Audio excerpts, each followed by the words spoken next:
All right. So Dame gives a story about Cam crying in the back of a car as if he was scared to get arrested or something like that, right? Of course, we're going to also bring up Cam's response, but let's see what Dame is saying. Recent interview. I think this interview right here dropped maybe the same day as the Breakfast Club interview. So I told y'all he's on a campaign right now, and shout out to him for that. Go talk your talk, do your thing, fight your internet battles. You're in an internet world right now. Adapt and get your word out there. But do we agree? I don't know. I never sold a drug with Cam. You know why? Because when he was young, I was on my way to the hill, me, him, and Big L. And I made a left on Amsterdam into a checkpoint, and I didn't have a license. But at that time, they didn't really always lock you up, but they sometimes did. So I was like, yo, I think I can get out of this, but I'm just letting y'all know I got 3 bricks in the car, but I'll wear it. Cam started crying, man. And he told us right then and there that he would put himself in PC. Fuck that, I'm putting myself in PC. Me and Big L like, what? So we went to the side and was like, you know, afterwards we were laughing, but we were like, I was like, I will never hustle with him. He's a ball player, and he does music. So I never really, he's a civilian. But you can't be saying you the best that ever did it in Harlem, and you never sold drugs. And if you had to go to Ohio after you was a rapper, I never sold a drug with Cam. You know why? Because when he was young, you never. All right, before we go to some of this response, Dave, man, thank you for all the entertainment over all these years, especially now that we are podcast. And I appreciate you, homie. Fuck it. I love the takes. So I don't have no issues with Cam there because you didn't say that he started telling. You didn't say that he started. I don't even remember people. The word crying is not always taken literal. Like if he sat there and tears started to come down, then I would be like, okay. The only weird thing about that would be when you become a man, almost every man in this chat is going to identify what I'm about to say. You don't cry over. It's really only like certain emotional moments that can make you cry. You don't cry over pain once you get past a certain age.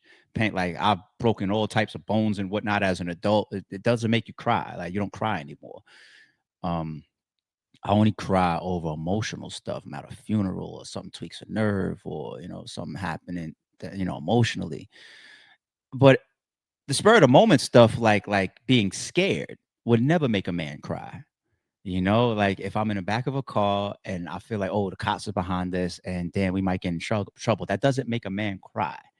So I think that what Dame is meaning is that he's saying that Cam was bitching.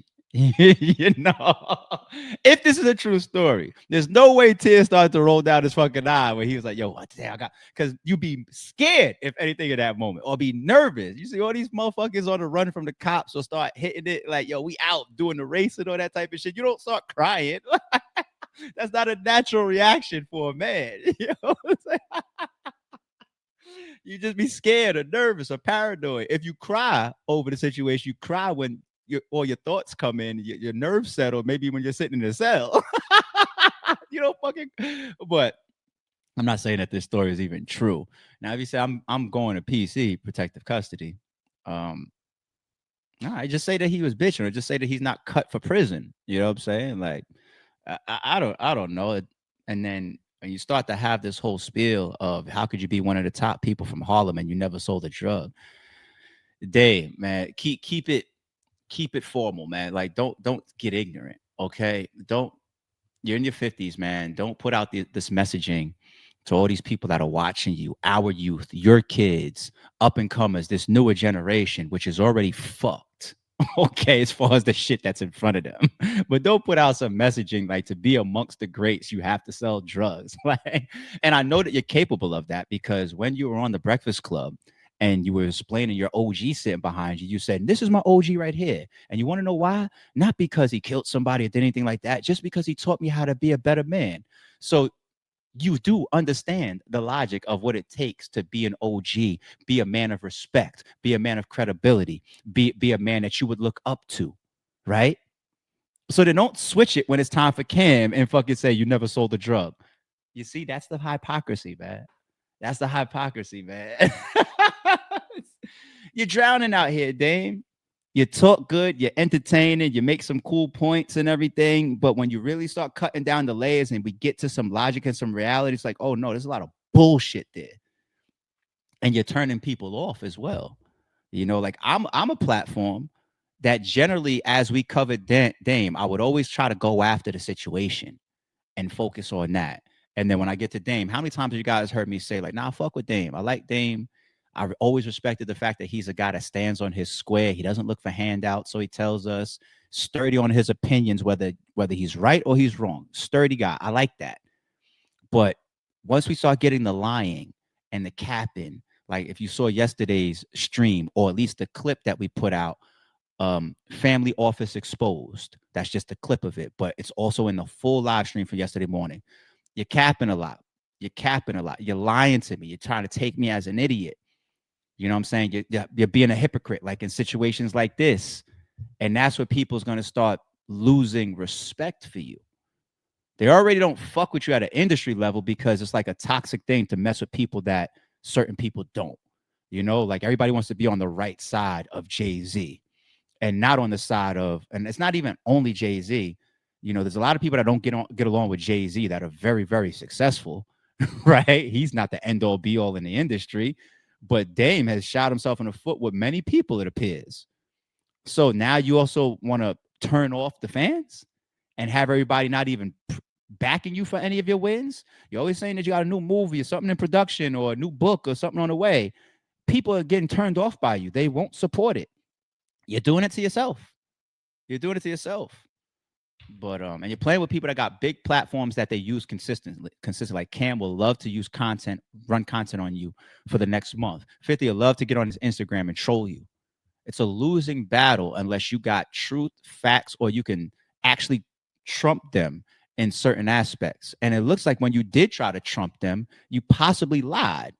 Yeah. So Cam, you're my boss now, but it's all good. I'll let you hustle on my block. And then the fucking CEO from Revolt comes out and puts out a statement saying, there's been conversations. It looks like about the show, picking up maybe some of your content, like what Cam said, to fill some slots for a show.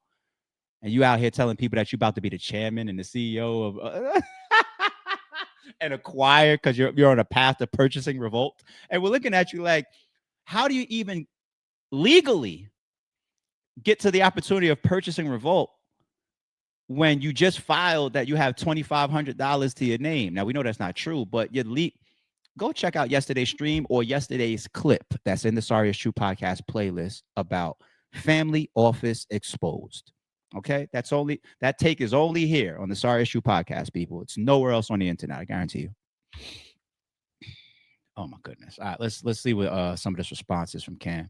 Never told me about you and Big L and Dame being in the car. Well, yeah, I seen that. I didn't know me, Big L, and Dame was in the car together. I didn't even know me, Big L, and Dame have ever been in the car together. Oh man! You know what's great? I was going to save that for my show because I didn't want to get into this. I really didn't want to. Yeah, I was going to mind my business, but I saw Mo with the popcorn. I said, so he's taking my part. I've never. Forget Mo got the. I'm not going to talk with Flea. Now I'm gonna say for Trophy, but I didn't know that nigga was such a liar. Like, you know how your man is your man, so you probably don't be annoyed. Like you got your man, you be like, nah, you just hate us. I didn't know this nigga lied like that, man. Yeah. First of all, let me tell you something. You never told me about you and Big L and Dame being in. Yo, listen, bro. Big L is not your man. This whole shit don't even make no sense. First of all, I'll say this real quick because we got to move on. Me, you, and Big L going to get drugs or riding around Harlem don't even sound right. Big L didn't fuck with you. I tried to plug you into Big L when you wanted to sign him when he started his own label, Flamboyant. And y'all was trying to sign him. But Big L brother, Big Lee and Reg, they didn't like you. If you had 3 bricks in the car, or you was on the way to get 3 bricks in the car, or on the way to get bricks, whatever fucking lie you told, story you told, you wouldn't have made it home. Big L lines niggas. Mace, right? Yeah. Yeah. You lied to me. So, Yo, Big you L. got a Rest in point peace, Big there. L. That's what I'm- Yeah, you quick on your feet. Yo, listen, bro. Big L is not your man. This whole shit. Big L lies niggas like barbers, my nigga. You wouldn't have made it home, my nigga. Stop. Yo, it's really, you going out bad, bro. Stop lying, my nigga. Me, you, and Big L have never been nowhere to get no work or had no work or stopped in a checkpoint or nothing, my nigga. You going out bad. But I'll trust it on talk with Flea Murder. Big L lies niggas. That's a revelation. Rest in peace, Big L, of course. Come on, y'all. What's probably one of the most standout songs for Big L, man? That whole DITC digging in the crates for the 3 Lettermans of the world. Come on, y'all. The whole chat. Y'all know it, right? Y'all know Ebonics, right? Right? We know Ebonics, right? But not just Ebonics, you know. Big L's like, what is it? What was his dope joint to go get? Is it the bigger picture? The black cover, right? Matter of fact, I think that same cover is like a mural in Harlem as well. Shout out to Big L, man. Rest in peace. Yes, there you go. Archetype. Premier artist that we never got the opportunity to fully watch expand, man. His situation was tragic.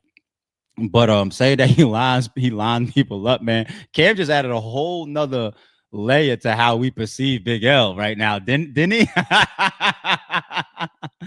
But anyway, just not even having a response that is like, yo, Dame, that time when we was in the car, we was getting pulled over at a checkpoint or whatever. Like, what are you talking about? He's taking the whole thing off the table. Like, Cam is like, we never were even in a car together. Big L he never liked you. The 3 of us were never around each other at the same time. He's taking the whole thing off the table. Like, I didn't have people lie to me with some pieces of truth around it. You know what I'm saying? But to just like for example, for somebody to just flat out say, right now it's 6:31 a.m. Eastern time. Okay. For somebody to pop up with a video interviewing right now that says me and ARP was stealing cars at 6:30 a.m. It's just like, what are you talking? Like, you just totally make shit up. Totally on some A-verb shit. Like, just damn, this guy totally create something. Like, really, ARP is Illuminati with microphones and eyes in the cracks of his fucking brick wall behind him and shit. Like, you just totally create something. Like, really, the tattoos on his shoulders are hands. Like, y'all niggas is sick. And that's why I say, like, Dame, don't become that guy that people just like, it's a crying wolf, lying, capping, creating stories. You're buying this. The family office is really not that. And don't make it worse for yourself, homie. Don't make it worse for yourself.